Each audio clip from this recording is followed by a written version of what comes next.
সাংবাদিকদের আর্থিক নিরাপত্তা দরকার। ঢাকায় যেহেতু ব্যয় জীবনযাত্রার ব্যয় বেশি, সুতরাং ঢাকায় ঢাকা ভাতা একটা যোগ করতে হবে। সাংবাদিকদের মধ্যে দুর্নীতি ঢুকে পড়ার একটা অন্যতম কারণ হচ্ছে তাদের জীবনযাত্রার মান রক্ষার জন্য যথেষ্ট পরিমাণে পর্যাপ্ত আয়ের নিশ্চয়তা নেই। সংবাদ মাধ্যমের মধ্যে অনেক বিভিন্ন সময় অভিযোগ আসে যে ভুল সংবাদ প্রচার হচ্ছে, মানুষ ক্ষতিগ্রস্ত হচ্ছে, সাংবাদিকরা হয়রানি করছেন।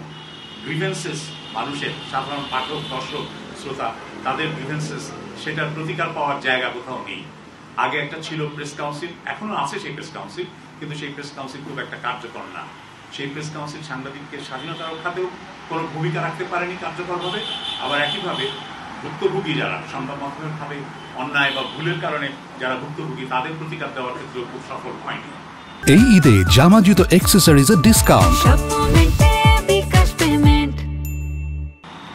আবার প্রেস কাউন্সিলের আরেকটা সীমাবদ্ধতা, সেই সীমাবদ্ধতা হচ্ছে যে এই প্রেস কাউন্সিলটি আইন নিয়ে গঠিত হয়েছিল শুধুমাত্র সংবাদপত্র এবং বার্তা সংস্থা সাংবাদিকদের জন্য। সংবাদ মাধ্যম, সংবাদপত্র এবং বার্তা সংস্থা তার এখতিয়ার করত, কিন্তু এখন তো টেলিভিশন এবং অনলাইনের সাংবাদিকতার একটা বিরাট অংশ। তাহলে এই সাংবাদিকদের তদারকি প্রতিষ্ঠান কি হবে? সরকারের প্রস্তাব ছিল 10 বছর আগে থেকেই, সেই 2014 সাল থেকে এই প্রস্তাব ছিল যে সরকার একটা সম্প্রচার কমিশন করবে, বেতার, টেলিভিশন এবং অনলাইনের জন্য তারা সম্প্রচার কমিশন করবে। সেই সম্প্রচার কমিশন হয়নি। আমরা বলছি ওই সম্প্রচার কমিশনের যে এখতিয়ার এবং ক্ষমতা দেওয়া হয়েছিল, দায়িত্ব দেওয়া হয়েছিল, সেই দায়িত্ব এবং প্রেস কাউন্সিলের দায়িত্ব ক্ষমতা, এই দুটোকে একীভূত করে একটি নতুন প্রতিষ্ঠান করা হোক। সেটা জাতীয় গণমাধ্যম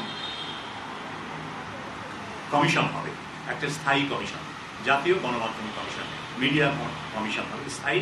এবং এই কমিশনই সাংবাদিকতার অধিকার সুরক্ষার বিষয়টিও নিশ্চিত করবে।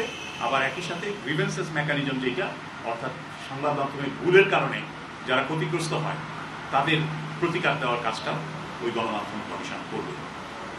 আমরা সেই প্রস্তাব করেছি। আমরা সাংবাদিকদের যে আর্থিক নিরাপত্তা প্রয়োজন, সেই আর্থিক নিরাপত্তার প্রসঙ্গেও আমরা বলেছি। আমরা জানি যে ওয়েস্ট বোর্ড নিয়ে একটা আবেগ আছে সাংবাদিকদের মধ্যে, কর্মচারীদের মধ্যে, কর্মীদের মধ্যে, কিন্তু এই ওয়েস্ট বোর্ডের একটা মামলা হয়ে আছে এবং সেই মামলা আটকে আছে। এই মামলা কবে নিষ্পত্তি হবে আমরা জানি না, এটা পুরোপুরি আদালতের বিষয়। কতদিন পর্যন্ত কি হবে? এবং এই ওয়েস্ট বোর্ড যেটা ঘোষিত হয়েছিল সেটাও ইতিমধ্যে 10 বছর হয়ে গেল প্রায়। আমরা বলছি যে সাংবাদিকদের আর্থিক নিরাপত্তা দরকার। ওয়েস্ট বোর্ড আমাদের এখতিয়ার না, কারণ আমাদেরকে বলে দেওয়া হয়েছিল যে আমরা বস্তুনিষ্ঠ, স্বাধীন এবং শক্তিশালী সংবাদ মাধ্যম কিভাবে হতে পারে, গণমাধ্যম হতে পারে, সেটার জন্য সুপারিশমালা তৈরি করব। তাহলে সেক্ষেত্রে বেতন ভাতা বা ওয়েস্ট বোর্ডের বিষয়টা আমাদের উপরে পড়ে না, আমরা সেই এখতিয়ার আমাদের নেই, সে কারণে আমরা সে প্রসঙ্গে কিছু বলি নাই। কিন্তু আমরা বলেছি যে সাংবাদিকদের আর্থিক নিরাপত্তা দরকার, এবং সেই আর্থিক নিরাপত্তা নিশ্চিত হতে পারে কিভাবে সেটা আমরা বলেছি।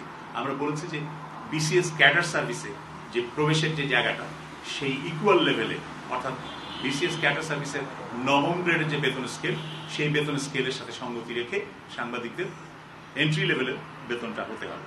সারা দেশেই এটা হতে হবে। এবং ঢাকায় যেহেতু জীবনযাত্রার ব্যয় বেশি, সুতরাং ঢাকায় ঢাকা ভাতা একটা যোগ করতে হবে। সারা দেশের সাংবাদিকরা যে বেতন ভাতা পাবেন তার সাথে যুক্ত হবে ঢাকা ভাতা।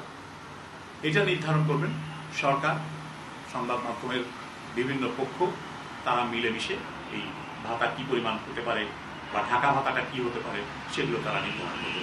আমরা এটুকু পর্যন্ত বলেছি।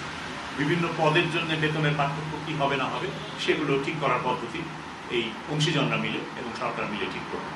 কিন্তু আমরা ন্যূনতম গ্যারান্টির কথাটা বলেছি যে এই গ্যারান্টিটা দরকার সারা দেশে সাংবাদিকদের, যাতে তারা তাদের মানসম্মত জীবনযাপন করতে পারে এবং দুর্নীতি এইখানে যেন ঢুকে পড়তে না পারে। সাংবাদিকদের মধ্যে দুর্নীতি ঢুকে পড়ার একটা অন্যতম কারণ হচ্ছে তাদের জীবনযাত্রার মান রক্ষার জন্য যথেষ্ট পরিমাণে পর্যাপ্ত আয়ের নিশ্চয়তা নেই। সেই নিশ্চয়তা বিধানের কথা আমরা বলেছি। আমরা সাংবাদিকদেরকে বিজ্ঞাপন এজেন্ট হিসাবে, অ্যাডভার্টাইজিং এজেন্ট হিসাবে, যে অ্যাডভার্টাইজমেন্ট কালেক্ট করতে হবে, বিজ্ঞাপন সংগ্রহ করতে হবে, সেই কাজ করতে দেওয়া যাবে না, যে কথা আমরা বলেছি। সাংবাদিকের কাজ সাংবাদিকতা করা, সেটা করতে